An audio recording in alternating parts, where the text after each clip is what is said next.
Hello बच्चों, let's read the question. The question is a car weighing 10.7 kilo Newton and traveling at 13.4 meter per second without negative lift attempts to round an unbanked curve with a radius of 61 meter.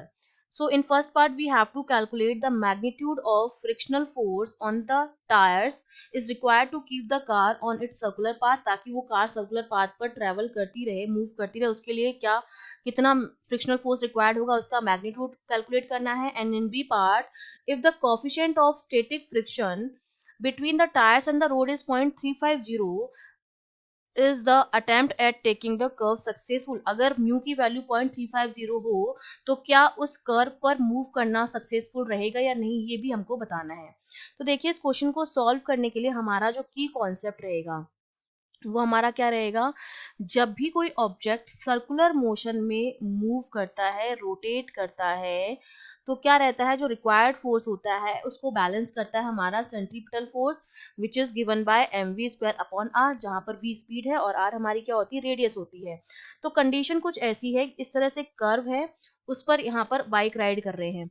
तो देखिए, इसका जो wait लगेगा वो तो हमारा लगेगा downward, mg नीचे की तरफ, ठीक है, और ऊपर की तरफ क्या लगेगा, नॉर्मल रिएक्शन लगेगा n. इसको, इन दोनों फोर्सेस को बैलेंस, यहाँ से सेंट्रीपिटल फोर्स लगेगा जो हमारा होगा mv स्क्वायर अपॉन r. अगर मैं इसकी रेडियस जो है वो r मान लूँ तो ये mv स्क्वायर अपॉन r लगेगा. और इस फोर्स के अपोजिट डायरेक्शन में हमारा लगेगा फ्रिक्शन फोर्स f. ठीक है, इस तरह से फ्री बॉडी डायग्राम बनेगा हमारा. अब देखिए, आपको दिखाई दे रहा है कि जो मेरा फ्रिक्शन फोर्स है वो बैलेंस हो रहा है mv स्क्वायर अपॉन r से. हमको m ना देकर हमको mg की वैल्यू गिवन है, वेट हमको गिवन है mg equals to 10.7 kilo newton है, तो 10 की पावर 3 न्यूटन के बराबर. तो यहाँ से m जब हम निकालेंगे वो कितना आ जाएगा, 10.7 इंटू 10 की power 3 upon g which is 9.8. तो ये आएगी m की वैल्यू. ठीक है, जो हमारी किस में आएगी, ग्राम में आए, किलोग्राम में आएगी. ठीक है, तो ये वैल्यू जो है ग्राम वाली वैल्यू वो हम रखेंगे यहाँ पर, m की वैल्यू यहाँ पर रखेंगे 10.7 इंटू 10 की पावर 3 अपॉन 9.8. ये m हो गया, इंटू वी स्क्वायर हमको गिवन है 13.4 गिवन है v, तो v स्क्वायर हो गया, डिवाइडेड बाय r की वैल्यू हमको कितनी दे रखी है, 61 मीटर दे रखी है. ये सारी वैल्यूज रखे जब हम फोर्स की फ्रिक्शन फोर्स निकालेंगे तो वो हमारा आएगा 3.21 इंटू 10 की पावर 3 न्यूटन. तो ये तो मेरे पास क्या आ गया, फ्रिक्शन फोर्स की वैल्यू आ गई है, मैग्नीट्यूड आ गया है फ्रिक्शन फोर्स का. अब हमसे कह रहा है कि अगर म्यू की वैल्यू जो है वो 0.350 हो तो क्या अटेम्प्ट सक्सेसफुल होगा. तो हम जानते हैं कि जो स्टैटिक फ्रिक्शन मैक्सिमम होता है, जो हमारा एफ एस स्टैटिक फ्रिक्शन जो मैक्स होता है वो मेरा बराबर होता है म्यू एन के. और इस डायग्राम से एन देखे मेरा बैलेंस हो रहा है एम जी से, तो ये मेरा किसके बराबर हो जाएगा, म्यू एम जी के क्या हो जाएगा, बराबर हो जाएगा.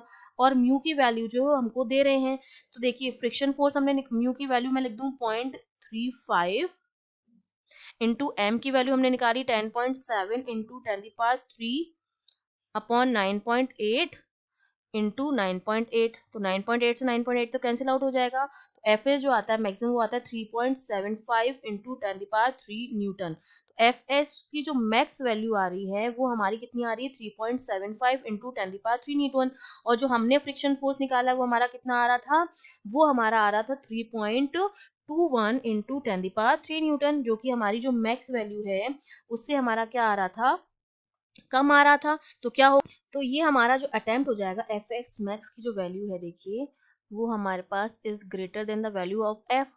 इसका मतलब, और एफ मेरा m v square upon r से बराबर था, इसका मतलब मैक्स से ज्यादा हम वैल्यू कर नहीं सकते हैं, ये कम है. इसका मतलब ये जो वाला जो अटेम्प्ट होगा हमारा वो क्या हो जाएगा, सक्सेसफुल हो जाएगा.